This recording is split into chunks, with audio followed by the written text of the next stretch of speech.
Salut les amis et bienvenue sur la chaîne. Aujourd'hui, on va parler d'un sujet qui revient très souvent quand on s'intéresse à l'alimentation végétale, les protéines. La grande question c'est, comment être sûr d'avoir tout ce qu'il nous faut sans manger de produits animaux?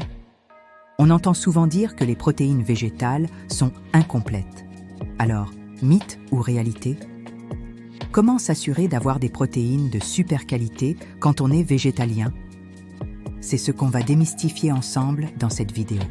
On va plonger au cœur de la nutrition végétale et je vais vous donner toutes les clés pour créer des repas non seulement délicieux, mais aussi parfaitement équilibrés et riches en protéines. Alors, restez bien jusqu'à la fin, car je vous promets que vous ne regarderez plus jamais votre assiette de la même manière. Pour bien comprendre, il faut d'abord savoir ce qu'est une protéine de qualité. En gros, les protéines sont constituées de petites briques appelées acides aminés. Il y en a une vingtaine, et parmi eux, 9 sont dits essentiels.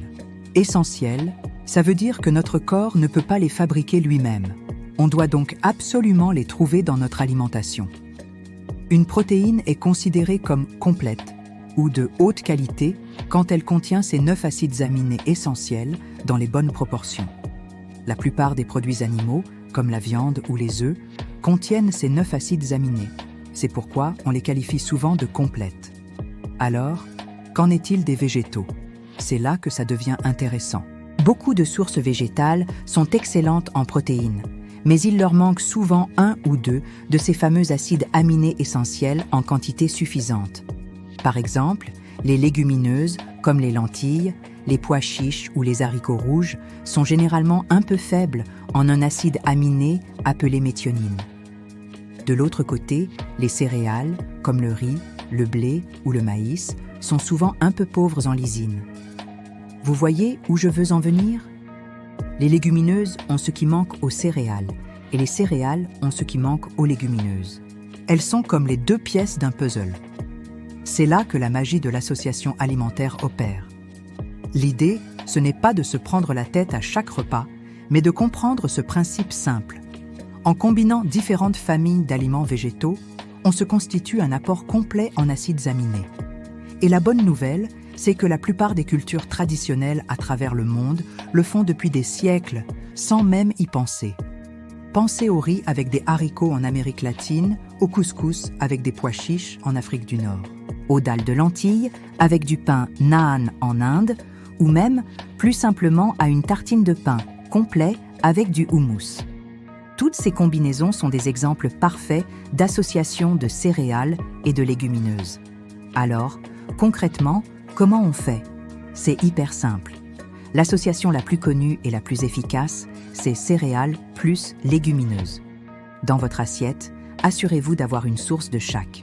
Par exemple, si vous faites un chili sin carne, vous avez les haricots rouges, qui sont des légumineuses, et vous le servez avec du riz ou des tortillas de maïs, qui sont des céréales.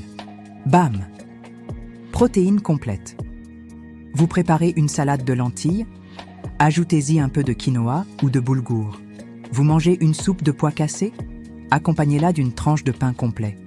C'est aussi simple que ça. L'idée est de varier pour s'assurer de couvrir tous ses besoins. Mais ce n'est pas la seule combinaison possible. Une autre association super intéressante, c'est légumineuses plus graines ou oléagineux. Les graines de sésame, de tournesol, de chia, de lin ou encore les noix, les amandes, les noisettes sont aussi de super sources de nutriments et complètent très bien les légumineuses. Par exemple, le houmous, c'est la perfection. Des pois chiches, une légumineuse et de la purée de sésame, le tahini, qui est fait à partir de graines. C'est pour ça que c'est si nutritif. Vous pouvez aussi simplement saupoudrer vos salades de lentilles avec des graines de tournesol ou ajouter une cuillère de purée d'amandes dans votre soupe de haricots. Facile, non? Une autre astuce, c'est d'intégrer des aliments qu'on appelle complets, même dans le monde végétal. Le quinoa, par exemple, est souvent cité car il contient les 9 acides aminés essentiels. C'est une pseudo-céréale géniale à intégrer dans vos repas. Le soja aussi, sous toutes ses formes, tofu, tempeh, edamame, est une source de protéines complètes. Le sarrasin, qu'on appelle aussi blé noir, est également une excellente option. Utiliser ces aliments de temps en temps, C'est une sorte de joker pour ne plus avoir à se soucier des associations.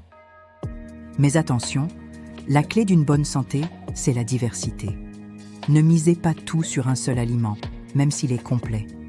Le but est de manger un peu de tout. Maintenant, une question importante. Est-ce qu'on doit absolument faire ces associations au sein du même repas ? Pendant longtemps, on a cru que c'était indispensable. Mais les recherches plus récentes en nutrition ont montré que notre corps est plus intelligent qu'on ne le pense. Il dispose d'une sorte de réserve d'acides aminés. Donc, tant que vous consommez une variété de sources de protéines végétales tout au long de la journée, votre corps saura piocher ce dont il a besoin pour fabriquer des protéines complètes. Par exemple, si vous mangez des céréales au petit déjeuner et une salade de lentilles au dîner, ça fonctionne très bien aussi. C'est une super nouvelle, car ça enlève beaucoup de pression. L'important, c'est d'avoir une alimentation variée sur l'ensemble de la journée, pas de se stresser à chaque bouchée. Alors, résumons pour que ce soit bien clair. Pour obtenir des protéines de super qualité avec une alimentation végétalienne, la règle d'or est la variété. Pensez à inclure différentes familles d'aliments dans votre journée. La combinaison la plus classique et efficace est d'associer des légumineuses, comme les lentilles, pois chiches, haricots, avec des céréales, comme le riz, le blé, le quinoa, l'avoine. N'oubliez pas les graines et les oléagineux, qui sont de vrais trésors nutritionnels. Parsemez vos plats de graines de chia, de lin, de sésame, ou ajoutez une poignée d'amandes ou de noix. Et n'hésitez pas à intégrer régulièrement des sources complètes, comme le soja, le quinoa ou le sarrasin. L'idée générale, c'est de colorer son assiette et de varier les plaisirs. Ne mangez pas la même chose tous les jours. C'est en variant que vous vous assurerez de donner à votre corps tout ce dont il a besoin pour être en pleine forme. Pour vous donner des idées encore plus concrètes, voici quelques exemples de journées type. Au petit déjeuner, un porridge de flocons d'avoine avec du lait de soja, quelques amandes et des graines de chia. Ici, vous avez l'avoine, une céréale, le soja, une légumineuse complète et les oléagineux. C'est un combo parfait pour démarrer la journée. Au déjeuner, une grande salade composée avec une base de quinoa, des pois chiches grillés, plein de légumes colorés et une vinaigrette au tahini. Encore une fois, association parfaite. Et pour le dîner, pourquoi pas des pâtes complètes avec une sauce bolognaise à base de lentilles corail.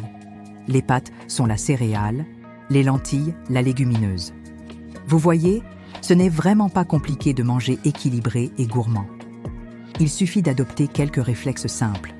Je sais que tout ça peut sembler un peu technique au début, mais je vous assure qu'avec un peu de pratique, ça devient un automatisme.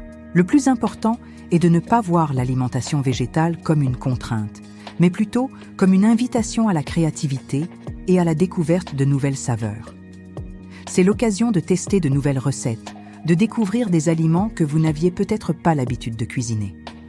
Et surtout, rappelez-vous que votre corps est une machine incroyable. Faites-lui confiance, donnez-lui une large palette d'aliments végétaux et il saura parfaitement s'en servir. N'ayez pas peur de manquer de protéines, car le monde végétal en est incroyablement riche. Voilà, j'espère que cette vidéo vous a éclairé et surtout rassuré sur la question des protéines en alimentation végétalienne. Comme vous l'avez vu, il n'y a rien de sorcier. Avec un peu de connaissance et de bon sens, on peut tout à fait couvrir ses besoins et être en excellente santé. N'hésitez pas à me dire en commentaire quelles sont vos associations préférées, vos recettes riches en protéines végétales. Ça pourra donner des idées à tout le monde. Si la vidéo vous a plu, n'oubliez pas de laisser un petit pouce bleu, ça aide énormément la chaîne et bien sûr, abonnez-vous pour ne pas manquer les prochaines. Merci d'avoir regardé jusqu'au bout, prenez soin de vous et à très bientôt pour une nouvelle vidéo